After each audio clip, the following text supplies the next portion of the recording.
Alright, MAGFest, how we doing? Alright, so I might start a minute early just because I know people are still trickling in, that's all fine.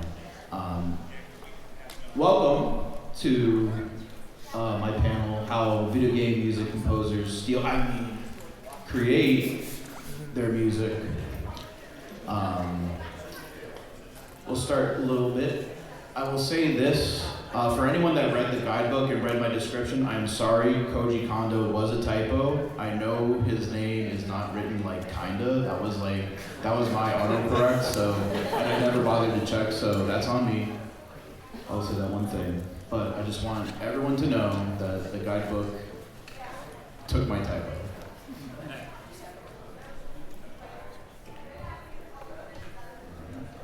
Well, welcome.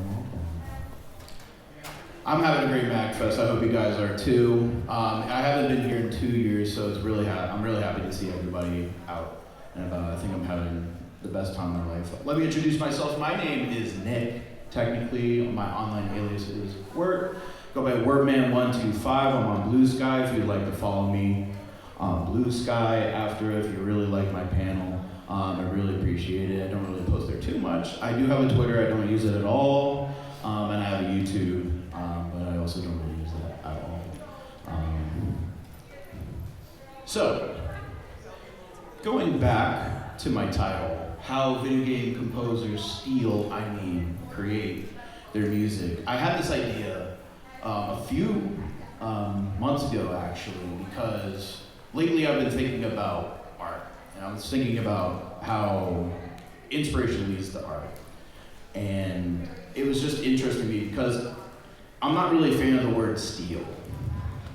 And we'll get to that in a second of why I think steal might not be the best word for it. So what we're gonna do is I'm gonna start, you probably heard this already because we used it as our audio test. All right. We used it as the audio test. I wanted to play this as an example of inspiration that I think is a pretty cool and neat example of inspiration. So, 100 years ago, an Italian composer named Otto Respighi composes an episodic poem in music called Pines of Rome. It's a three-part, what they call it, poetic, musical poem that looks at the pines that are laid about the roads in Rome, and almost like it's a historical trip through Rome. And Otto was an Italian from the area, and a lot of this is national, like Italian national, but also personal. So what I'm gonna do is I'm gonna play the first minute or so of Pines of Rome. If you've watched Fantasia 2000, you probably already know this. It's the second animation they do with the humpback whales. So I'll play a minute of it, and then I want to explore an inspiration that came about.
So that was the beginning minute of Pines of Rome, and what's interesting is when Otto was writing this, Mr. Respighi was writing this, he wanted to look towards Rome's history and to almost interpolate Rome in that the Roman Empire to music. And through trees, it's an interesting thought of connecting the two. And while he was writing this, one of the inspirations that he got for the beginning was from his wife. And while he was writing this, he asked his wife, what were some songs that you sang when you were a kid? And right up there is sheet music from the right at the beginning, and you can see it where those triplet marks are. It's you probably heard it right at the end of that too. That's a children's nursery rhyme song that she would sing with other kids. Like, it's kind of like how we have a Ring Around the Rosie. In Italy, they had that melody. And I think that's incredible that the beginning to this very grand musical movement starts and was inspired by a child's tune that was sang by his wife when she was a child in the early 19th century. This was written 100 years ago, so it was definitely different inspirations coming through. So, why did I talk about that? Because I was thinking about where we get inspired from. Because I think some of us are artists and we like to express ourselves through art. And there's a popular quote commonly attributed to 20th century artist Pablo Picasso that says, in essence, good artists copy, great artists steal. And I wanted to just kind of look at this again and say, like, I'm not really a fan of the word steal. Stealing is plagiarism. And I just wanted to kind of go back and really analyze that. There's a video that I also found that goes along with it by another 20th century composer, Igor Stravinsky. And he's giving an interview and he's talking about Mozart. And Mozart's one of his biggest inspirations. And he talks about his relationship to the music of Mozart. I like Mozart very much, so much that I steal the music of Mozart. And I feel that I have the right to steal because I love it. I really like that I love the music of Mozart so much that I steal it because I feel like I have the right to. And it made me think, wow, like the music and art that I like and I love it, I feel like it is a personal thing to me, that it is almost like a part of me, and I do have some sort of ownership over it in some weird way. So going back to this quote that I totally wrote and didn't steal, good artists copy, great artists steal. If I work on too far. Obviously, I'm joking, but I kind of, once again, I'm going back to the word steal, and how can we separate it from plagiarism, which is absolutely not something you should do, academic, musically. And the more I thought about it, the more I'm like, well, maybe we can turn it into something like this. Good artists steal, great artists understand and utilize the lineage of art that came before them.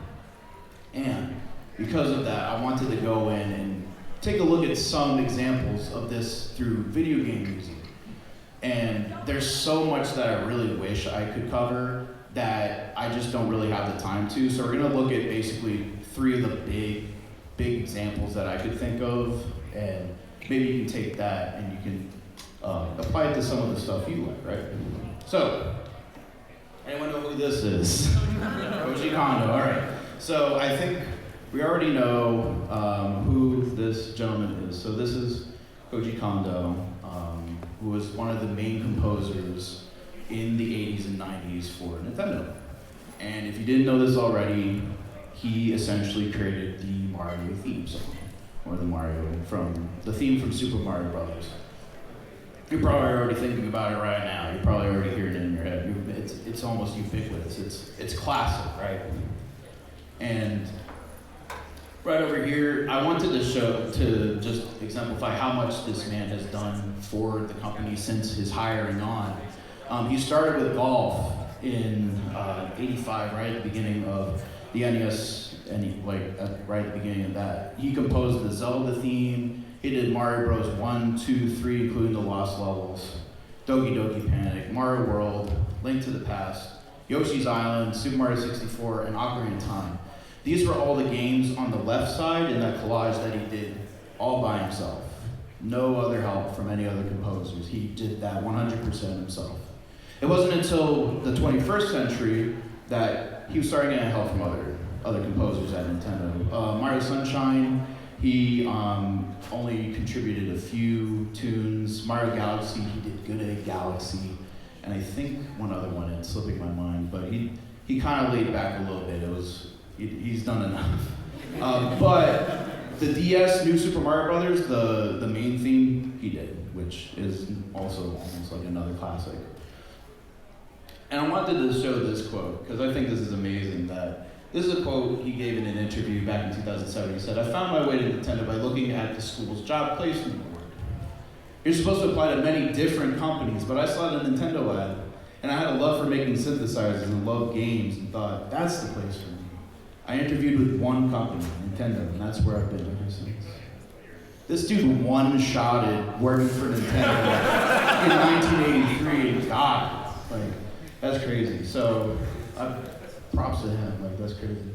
But Koji Kinda grew up in Japan in the 50s, 60s, and 70s, listening to a lot of rock music, well, Western European rock and jazz as well. And I wanted to show this. I made a little collage, and you'll see it again come up, of his inspirations. And he said these are bands and groups and people that inspired him and the music that he makes. On the left are the more rock bands that he's been influenced by. Yes, Deep Purple, Emerson, Lake and Palmer, they'll come up again. And on the right is the more jazz-oriented. We had Chick Corea, Herbie Hancock, and at the bottom, that's more contemporary for in the 80s of Cassiopeia. And admittedly, these are a lot of bands that I would say, if you grew up in the 60s, 70s, and 80s, you definitely heard these bands. These were considered pop acts. Like Roundabout was considered a pop song back in 71 when it came out. So when Koji Kinda was young and in these bands that he was in, he was covering a lot of rock and jazz. So he has that knowledge, that repertoire already under his belt before he even got employed by Nintendo. And, you know, dude's playing it, dude's listening to a lot. So right on the screen is actually the theme of Mario Brothers. Probably everyone on Earth knows da-da-da-da-da-da. So it's very simply laid out. What's interesting is, for those who are more musically inclined, the syncopated beats. And I think that's interesting because there's an anecdote that when Shigeru Miyamoto is coming up and approached Koji Kinda and said, "Hey, we're about to release this game called Super Mario Brothers. The music needs to fit the action, and there's a lot of action in this game. Mario is running and Mario is jumping. So we need music to accompany that really fits this action game." And what he decided to go with is what's essentially, well, I think we can get there first. So I know everyone's probably heard this, but I wanted to also show this. This is actually a repress. In the 80s, Nintendo did release the soundtrack to Mario Bros. On vinyl, on a 7-inch. So we're gonna listen to Ground Theme when it starts.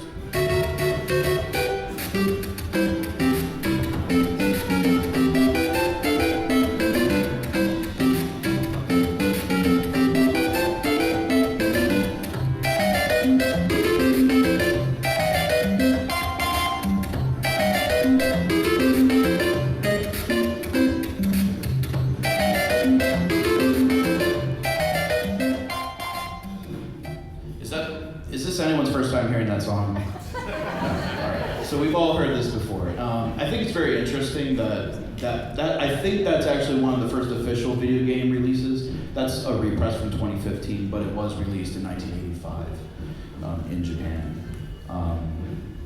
And going back to it, when Shigeru Miyamoto was talking about action, and it's interesting to me if we go back, the syncopated beat.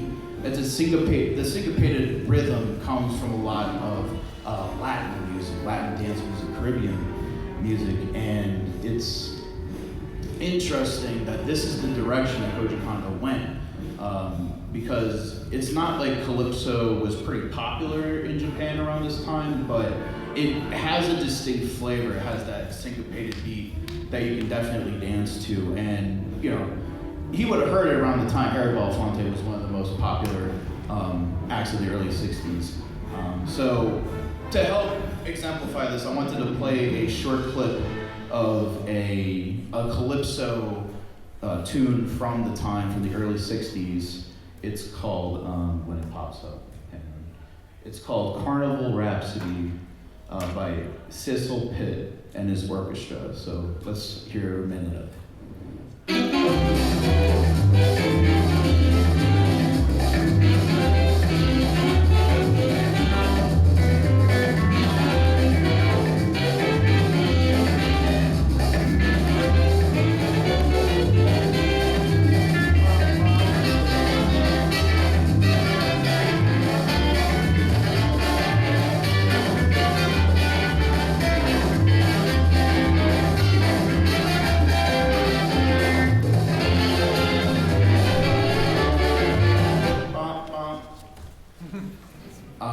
I felt like I just heard like the history of Mario music in that short little sample we just heard right there.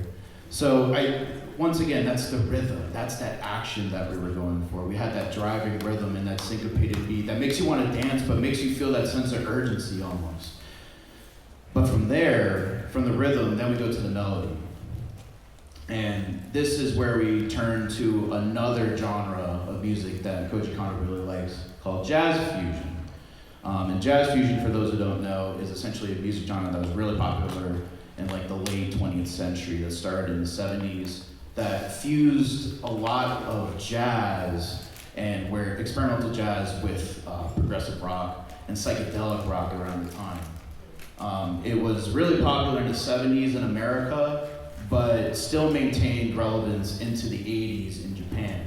With bands like Cassiopeia and the band that's currently on screen, T-Square, also known as The Square. And they released an album called Adventures. And on one track, there's a track called Sister Mary. And Koji Kinda cited that song as another inspiration that he took to create the Super Mario Bros. Theme song. So I'm gonna listen to it and we'll listen to it together and see what you think. Let me skip right to it.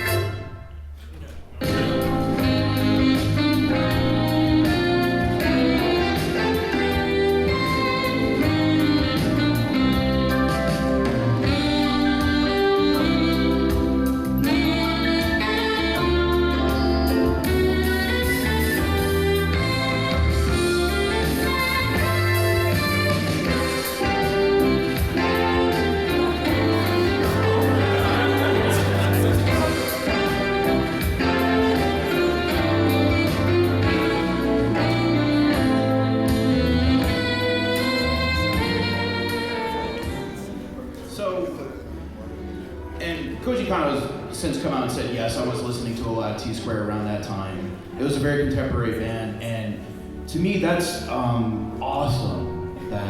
That's almost how you can see how this was almost conceptualized, that he took Latin dance and contemporary jazz fusion and just mixed those two ideas together, and it became its own thing. And to me, that's kind of where the genius lies, is that it's almost these simple elements that come together to create something that's bigger than the whole of its parts. And I already skipped ahead, so this is another popular comparison made by people on the internet. That underground theme from Mario Brothers takes a line from a band from the United States from the 70s called Friendship. So what I'm going to do is I'm going to play underground theme, and then we can compare the two.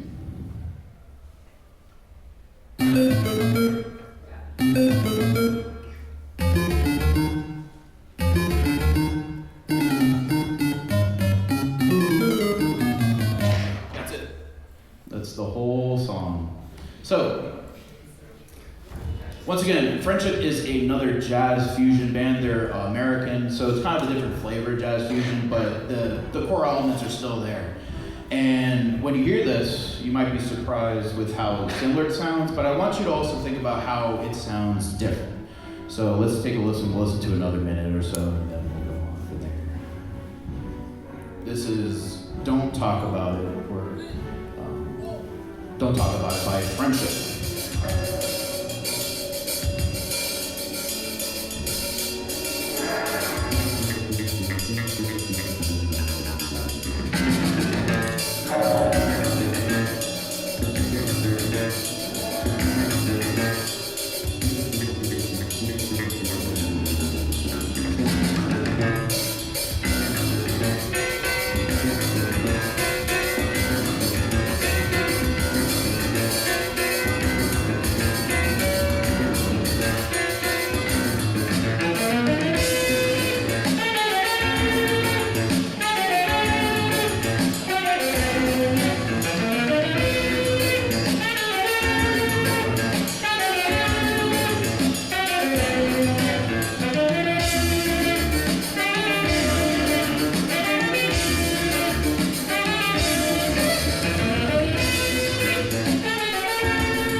I think it's also interesting at that one bar that was kind of near the end of that sample, it does do that transposition from do-do-do-do-do-do, do-do-do-do-do-do. So I also like to say maybe this could be coincidental. There's a few other examples of jazz fusion tracks around this time that go dum-dum-dum-dum, which is just, it's quite simply three notes that are, you know, played very easily on the left hand of any piano. So, but it also shows how far music like this can go. Unfortunately, this is just a tangent, I can't really find much about this band Friendship, so half of me wonders how this was really found. I wish I learned more, I wish I could know more. I would even want this album, it's really good, listen to it. What's the title of I want to say it's called Let's Not Talk About It, yes. It's like Let's Not Talk About It by Friendship. The entire album is great. It's fantastic, and this is like a 5-minute piece that transitions into another piece. It's actually really good. So go ahead and listen to that. So that's it for Mario. We saw how those elements came together and fused to create something that was, in my opinion, totally different from what we heard. We heard where it all came from, but it turned into something different. And that's to me where the artist really shines, is when you're able to take all these elements and make them something your own. So now, I want to look at the second composer that I would like to dissect a little bit, Nobuo Uematsu. Who's familiar with Obuo? I was getting really intimate with his work as I was researching this, and I'm like, wow, I love this dude so much. And I didn't even play I've never played Final Fantasy before, which I'm going to immediately after this. Do you have a question? It's a statement, but What was that? It's a statement. It's actually a fun fact about Final Fantasy II. Oh yeah, let me hear it. Yeah, so if you remember the battle theme, if you listen to the second bar of the battle theme, there's someone drinking water and they go, it's like a sound system like drinking water and going like, they're like it's like refreshing or something. Apparently, when they were recording that, someone accidentally did that, but it was timed so perfectly that they kept it in. That's amazing. That's like another thing that I like when you hear about how your favorite albums were recorded and they're just like, oh, we messed up, but we just left it in the song, but like now it's just part of it. And that's a whole other tangent, right? All right, so Nobuo Uematsu, he's called the Mozart of game music. He's also called the John Williams of video game music, which two very apt titles, but I want to call him Nobuo Uematsu because I think his genius just speaks for himself. And as you can see, maybe you recognize some of these album covers that he's pointing to. That's the work of Sir Reginald Dwight, aka Elton John. Here's some of his repertoire that he's done. He was hired by Square in the early '80s to start developing music. He got to start actually making music for films. Some of these films that he worked on were adult films, interestingly enough. But you gotta get your start somewhere, right? He was really into the synthesizer, and he's really into that type of music. But when he was hired on by Square in the early '80s, he started work on Final Fantasy. He did the music for Final Fantasy and Final Fantasy 3, aka Final Fantasy 6 in Japan, Final Fantasy 7. And he also worked on some of the Chrono Trigger music, but mostly that was done by Yasunori Masuda. That could be its own thing, believe me, I love that dude's work as well. And he also composed the main theme for Smash Bros. Brawl specifically, which, you know, Once again, here's another collage of all the inspiration that Ugo has gone on record in saying that has very much inspired him. If you recognize some of them, I will say this, top left, Elton John. Elton John is his favorite musical artist of all time. And I did not know that. And I think that's incredible because I've tried hard, but I couldn't really find any like connections. But he said before he even got into music, composing for video games, he just wanted to be Elton John. He wanted to be that. He wanted to be that guy, and I don't blame him for that. I love Elton John, but he's once again, when you grow up in 60s and 70s, especially in Japan, if you're into music, you're listening to a lot of Western rock, Western jazz, but he's also influenced by a lot of classical music. On the right, some of the bands, Emerson, Lake and Palmer, once again, we're going to be listening to their stuff in a little bit. King Crimson, the Beatles, Deep Purple, Pink Floyd, Elton John, obviously, he would call him the GOAT, Simon Garfunkel, and Tchaikovsky as well as a gentleman who composed written the words for O Fortuna. So these are the inspirations on record. But I also like to just show this just to be like, look at how many people influenced you. These are all, individuals. They all came together. They're all separate, but they all came together, and they all live in your mind almost. Like I say, that ownership of art that we have, it's almost like it's a personal part of you. That all comes together. And when you compose, it all comes out as well. So, what I want to dissect is the final battle in Final Fantasy VI against Kefka, which I am now 100% in. I really want to play this thing after listening to that amazing soundtrack. Right at the end, spoiler alert, you have to defeat Kefka in his final form, and obviously, when you are playing with him or trying to defeat him, the theme is very heavy. So some of you might have already heard Dancing Mad. It's a 17-minute kind of like combination. It's a medley of different compositions that come together because this final battle is done in sections. And I was gonna say, well, we can listen to it, but I thought it would be great if we can listen to his performance at MAGFest in 2012 performing Dancing Mad. I won't play the whole thing, but I love this dude so much. This was 2012, and he's performing the title of the music called Dancing Mad, which is essentially the medley that plays at the end when you're defeating him. And we're gonna skip to a part I would like to talk about for today.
this sounds like boss battle music. I love how we can just tell what boss battle music sounds like. I have an entire playlist on my YouTube called Songs That Sound Like Boss Battle Music that isn't from video games. And the first track that I had on it was a piece called Tarkus. Is anyone familiar with the band Emerson, Lake and Palmer? Okay, yeah. Well, ELP, as they're known, was a band from the early 70s during the massive progressive rock movement of Great Britain. And it's composed of only 3 guys: Greg Lake from King Crimson, Keith Emerson from The Nice, and Carl Palmer. Yes, sorry, I shouldn't have blanked there. Carl Palmer's from Atomic Rooster, and this is their second album that's called Tarkus. And when you buy the album, when you have it in your hands, and I mean like the physical record, you have that art of an armadillo tank pointing a gun at you. So already we're off to a pretty amazing start. Don't forget, this is 1971. When you open the gatefold, if anyone has a record or has vinyl records, sometimes you can open it up and it would turn it to this giant poster. And inside, right behind them, are more illustrations of other huge war machines that Tarkus fights. Because it's not a concept album, but the first track off this is a 20-minute progressive rock epic, as they call it, that has to do with social commentary about war and violence. But dang, that Manticore is pretty darn cool, don't you think? And it's one of my favorites. I used to listen to it all the time in high school. And when you listen to it, I want you to think about like boss battles, and maybe even that Final Fantasy piece that we listened to. So I'm going to talk a little bit over this because it's going to take a while to get started. Like I said, this is a 20-minute, 43-second piece. So this is Tarkus by Emerson, Lake and Palmer.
It's actually kind of funny because if we go back to that one MAGFest performance that he did, he's using that organ tone right there, which is called a Hammond organ. The organist here, his name is Keith Emerson, and some of his favorite music is classical, specifically avant-garde classical from that era of the 20th century.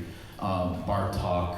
He really likes Modest Mogorsky's Pictures at an Exhibition, which uses it's classical music, but it's not classical music from Beethoven or Mozart. This is modern classical music. So a lot of percussion, a lot of dissonance, and it's interesting to think that we've now gone from classical to prog rock to video game, and that whole lineage that occurs from here. And it's just astounding to see the creative, what we ingest and devour as creatives is put into the world by us by our inspirations.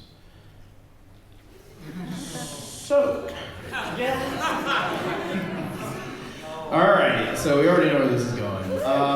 I'm skipping ahead, where we've gone from the 90s and now I would say we're squarely in 2015 right now. Little known indie developer, maybe you've heard of him, his name is Toby Fox. And 10 years ago, or I guess 11 years ago, 11 years ago, releases a game called Undertale, maybe you've heard of it. And this game utilizes a lot of tropes from older RPGs, kind of like Final Fantasy, but also including elements of games from Mario RPG,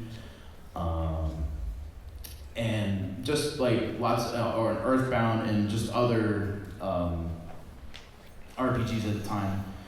He's also gone on record. He doesn't really speak a lot. He's not really a public person. He's very private, but he lets his work speak for itself, and I can definitely see that as well.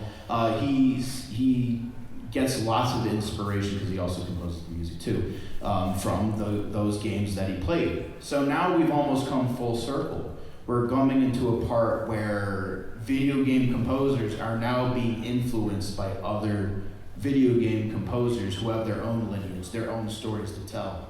And I think that's pretty interesting. Do you want to? And it's still kind of like Newton's Cradle, because a lot of the music from Earthbound is influenced by other songs. Like I think when the big Dungeon Man is following you, it's from a song from the Beatles, Sgt. Pepper's Lonely Hearts Club. And there's also the Deirdre, the Beach Boys as well. I know that one too. It's almost like incredible the feat that like it's like a symbiotic relationship. It's like a dance almost. So I wanted to play this just as another example, and then I would love to. I like to do questions or comments at the end, so we can talk about that. So here's a clip from a game called Earthbound that was released for Super Nintendo 31 years ago, and it's called Snowman. This is the song from the snow level, the ice level.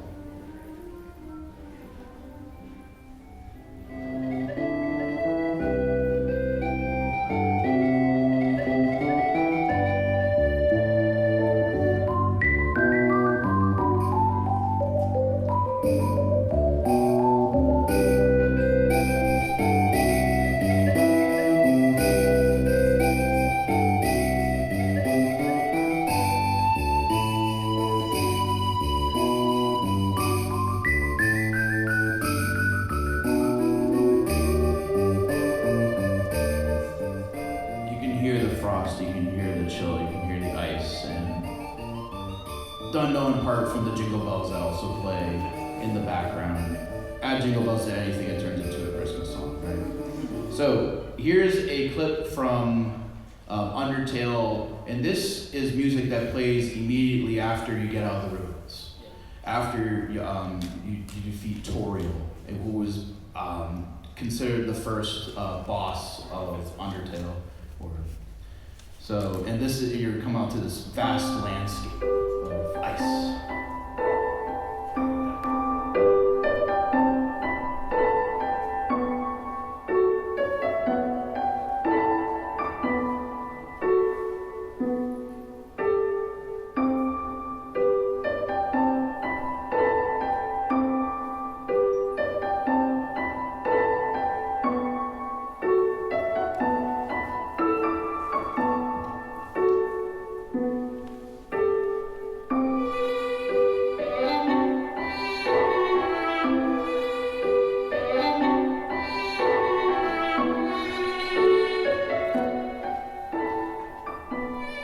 And I love how now we're 15 years into the 21st century, because now we're not just working with chiptune, we're working with actual samples. And even this could have been just a chiptune sample, the strings. I love strings.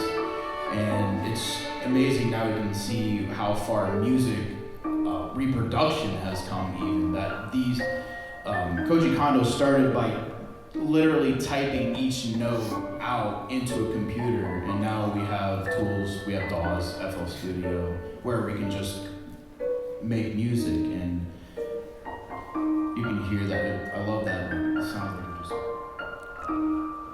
pitter-pattering through the snow, just one footstep at a time. Still sounds icy, still sounds chilly. And this is where the next part of this I want to talk about is that first we were talking about Mario Brothers, we were talking about Final Fantasy. Those are games that were released onto cartridges, and they had to use essentially whatever the console's sound chip had, which in the NES it wasn't that much. By the SNES it got a little better, but by the time we get to optical discs, by the time we get to the GameCube, the Xbox, and the PlayStation, now we can play with CD audio, and that's when I think we really hit a fever pitch, because now we're not just reliant on just chiptune. Now we can actually do real orchestra, which I'm pretty sure Melee was my first introduction into actual classical music in terms of just that scale, and I love it so much. And even today, it's still going on, Blu-ray discs, because now you can basically just put anything onto your game. So here's another example I wanted to talk about in terms of classical, because this was just something I found that was pretty interesting. I don't know if a lot of people have noticed it, but on the left is, I should have actually labeled this, my bad. On the left, I want to play a sample from Super Mario Galaxy, specifically the final Bowser fight, and then I'm going to compare it to another piece of classical music that was done on the right by Igor Stravinsky. So right now we're going to listen to a clip from Bowser, the final Bowser battle from Super Mario Galaxy.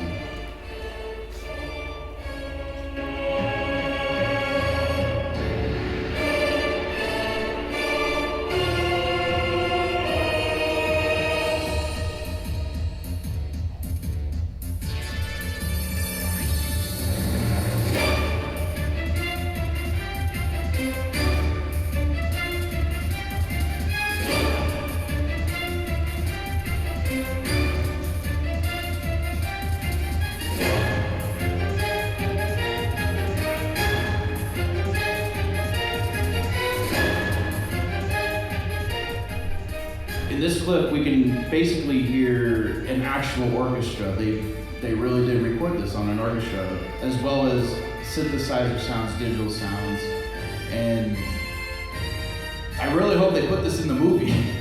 I hope it's in the movie when it comes out. Is that this year? Yes. This year at the end?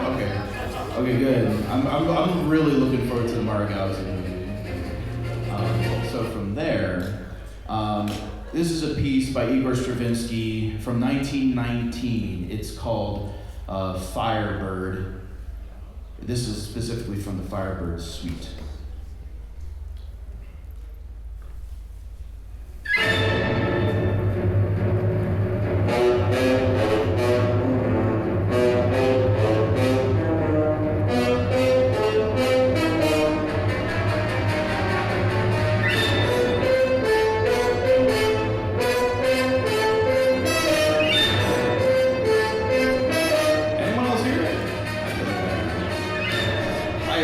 Because I was re-listening to the Mario Galaxy soundtrack, and I was like, that's Firebird.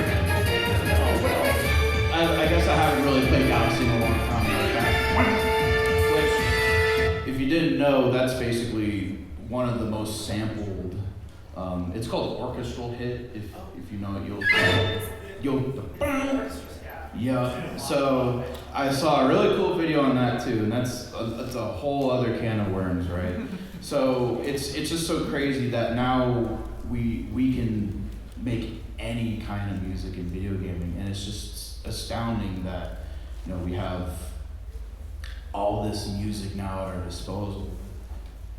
You basically can just listen to anything at any time at this point. So I wanted to go back and kind of make sense of this quote that I totally came up with, that I actually kind of tried to. Good artists steal, great artists understand and utilize the lineage of art.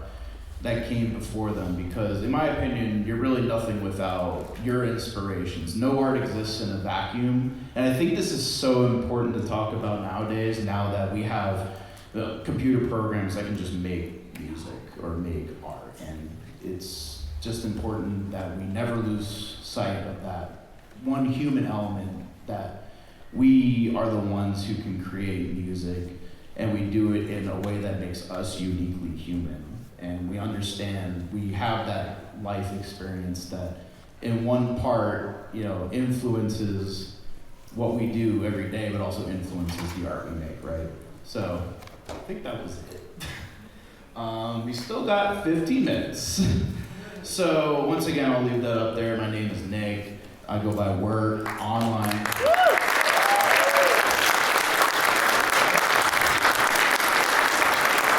I hope you like it. I'm very excited to be back here at MAGFest. If anyone wants any comments they would like to make, I would love to hear it. If not, you're all good to go. Yes? Comment? Yes, I'll hear it.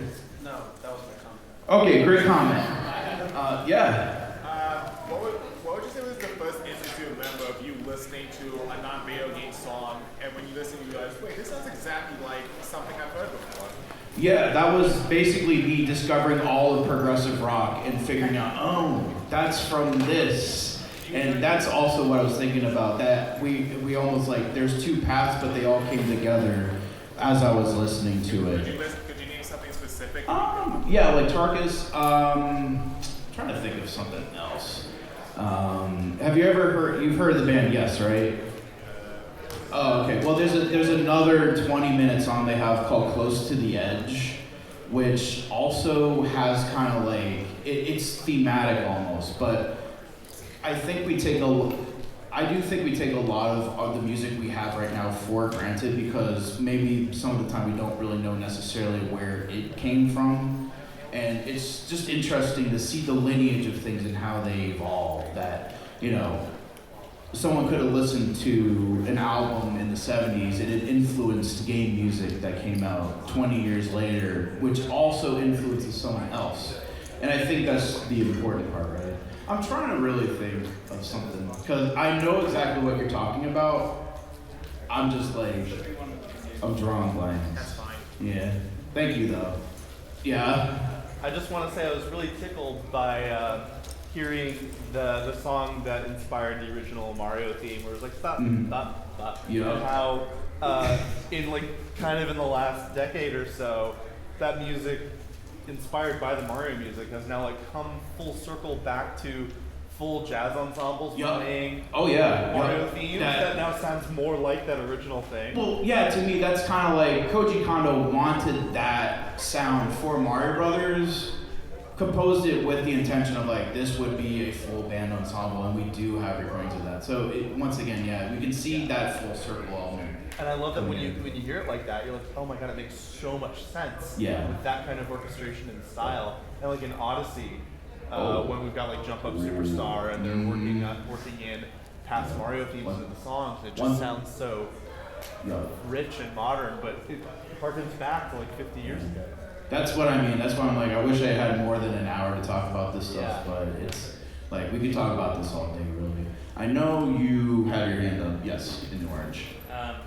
Would you, in your studies, would you consider video game music its own genre at this point, or do you maybe yes and no. Yeah. I think chiptune is definitely its own genre that most lay people would say that's video game music, right?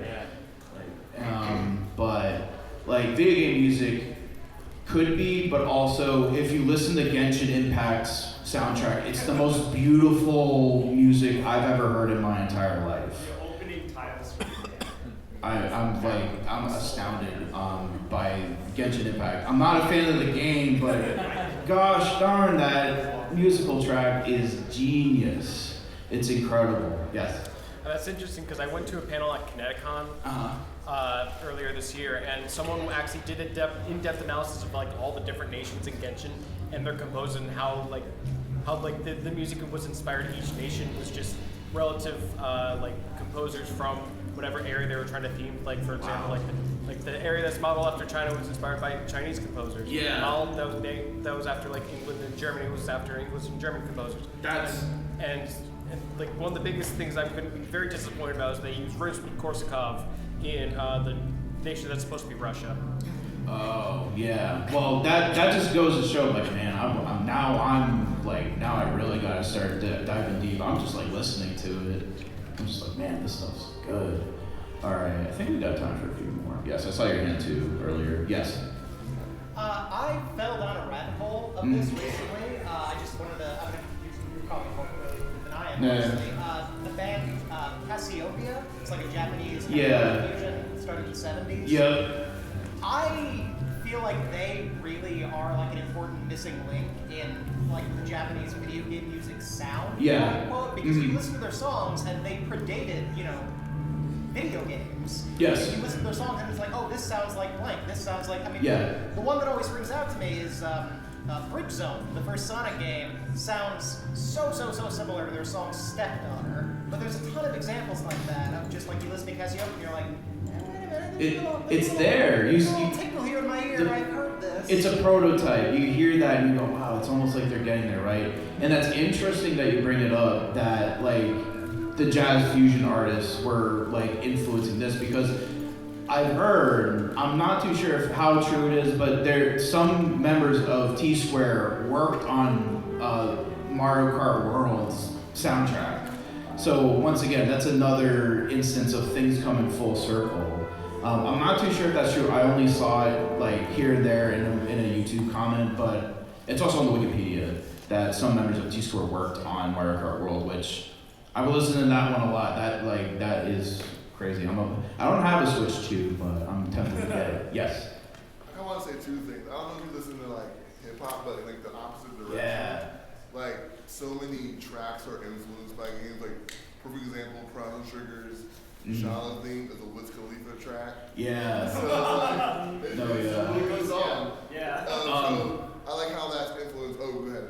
Oh no, I'm listening to you. But then the other thing I wanted to say, just sort of, I recommend. So the guitar, because I never heard that. Have you ever played Chained Echoes? No, what's that? Chained Echoes is an amazing RPG, and it's inspired by all those like older games. It has a boss theme track that sounded very similar.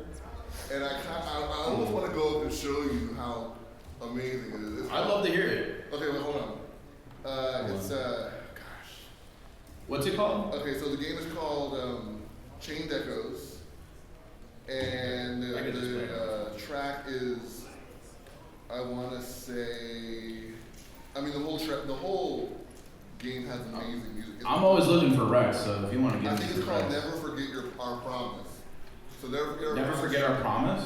Never Forget Our Promise, I think the track, and Chained Echoes. That whole soundtrack is one of the best gaming soundtracks I've heard in like a long time. And the game is phenomenal. So it's like an old school RPG thing. Is this working? Yeah.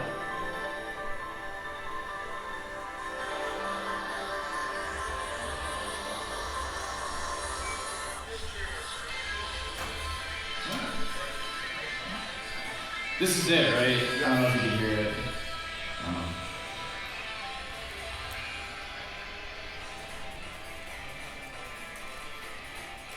But once again, now you're making those connections, right? You're like, oh wait, that's where they got it from. It's funny you bring up Wiz Khalifa. You were talking about Burn After Rolling, right? With the Kirby music, right? Where he sampled Kirby's Adventure. And he does, if you play Chrono Trigger, there's a character, it's literally just pulled out of the game. Yeah. It's just, and it's a great track, one probably more popular tracks from the game. Yeah. But, he just loves video games. I love that he uses it to inspire him. Yeah, no. And I think that's when a composer or artist works best, when they understand where they're coming from, and when they love something so much that you can see it. And I think it really just begets great art, in my opinion. Yeah. I think we've got time for a few more. Yeah. Do you have any have you had any examples where you hear songs like in video game songs that you know for a fact definitely weren't inspirations, but you still hear it? Probably that Igor Stravinsky one, just because it's and I've never seen anyone make a comparison. I was mainly inspired to do this by watching one of those videos it always comes recommended to me on YouTube where it's like, this video game music sounds like this piece of music, if anyone's ever seen that. And most of them, to me, are just coincidences, in my opinion. Like, there's one example, like right at the beginning, where there's a singer from the 40s, and the song starts ba-dum, ba-dum, bum, bum, and they're like, it's dun dun dun dun dun, and I'm like, I don't know, that's a coincidence, because the other thing to remember about music is that it's just 8 notes. You're working with 8 notes if you're being traditional, and it's easy to just invent melodies that have existed for a long time, especially when we're talking about copyright. That could be its own thing too, just like the copyright and these chord battles where artists will say, well, you stole this, you stole that. And some of them do have, I would say, merit, especially when it comes to maybe like sampling. But even then, when we're sampling, that's still taking something and using it and transforming it, right? I'm a firm believer in fair use, especially when it comes to sampling. It's so important. I really hope that sampling and stuff like that doesn't go to the wayside anytime soon, because it's just so important, especially now that we like I said, we have so many things at our disposal that it would just be so careless to just make that go away. Yeah? White hair, and then we'll get to it. So I heard you were mentioning like the 8-bit sounds and how as the technology progressed, we've moved away from it and used a bunch of different sounds. But as someone who's been like vendor producing, ironically, I find myself selecting square wave because it feels like if I want to try to make something stereotypically video gamey, it's stupidly easy to emulate those sounds. You just select square wave and maybe you have like the octave jump thing, so like a bloop. And actually one of my playlists during like the mid 2010s was from like the Geometry Dash soundtrack, which it's otherwise just modern VGM, but they use a lot of square wave, a lot of 8-bit sounds. There you go.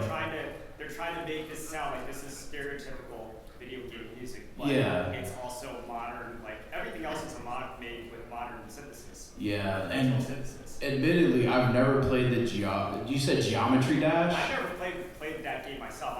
Really? The soundtrack just showed up on my playlist. I'm like, okay, it felt like coming from, I was like one of those early 2010s. Like I was watching. I remember when Avicii first got big. I'm like, wait, this is totally different.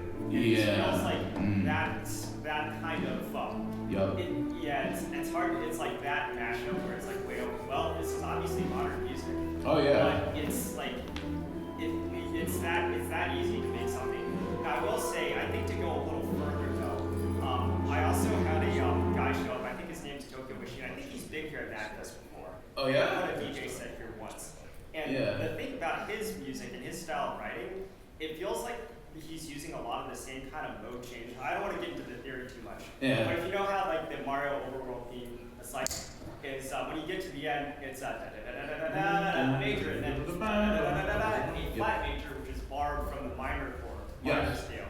And Tokyo Machine, a lot of his songs, at least back during those days, did a lot of that. And if I hear like someone's like, oh, this is how you make a song like him, and they completely miss out on the compositional aspect of it, because otherwise it's just gonna sound like anything else.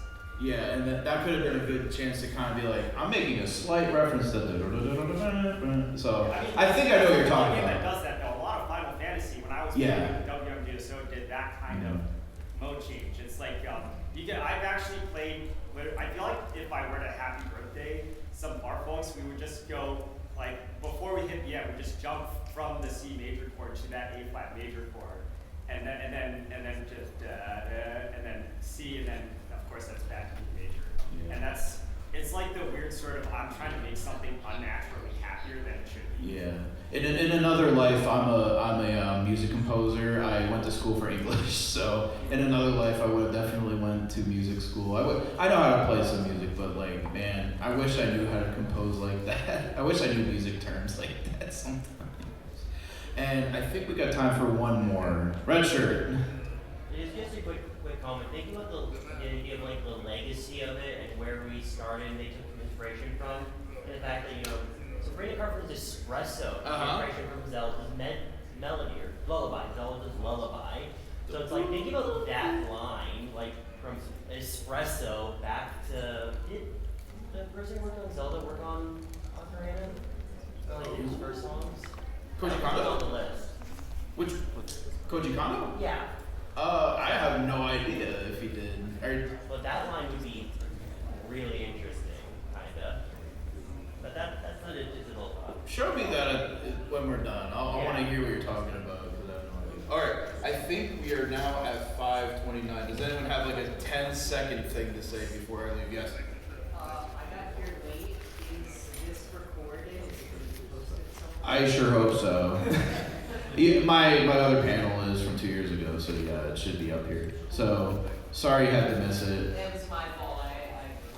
Yeah, well, I'm doing another panel actually in 2 hours called Caesar's Palace, exploring Caesar's Palace, a look at gambling and video games. So not saying you should go to it, but it'd be pretty cool if you want to see me talk about something completely different. All right, so I think we're done. All right, thank you guys. Thank you, everybody. You guys were wonderful. You were terrific. I appreciate it. Thank you. Have a good MAGFest, everybody.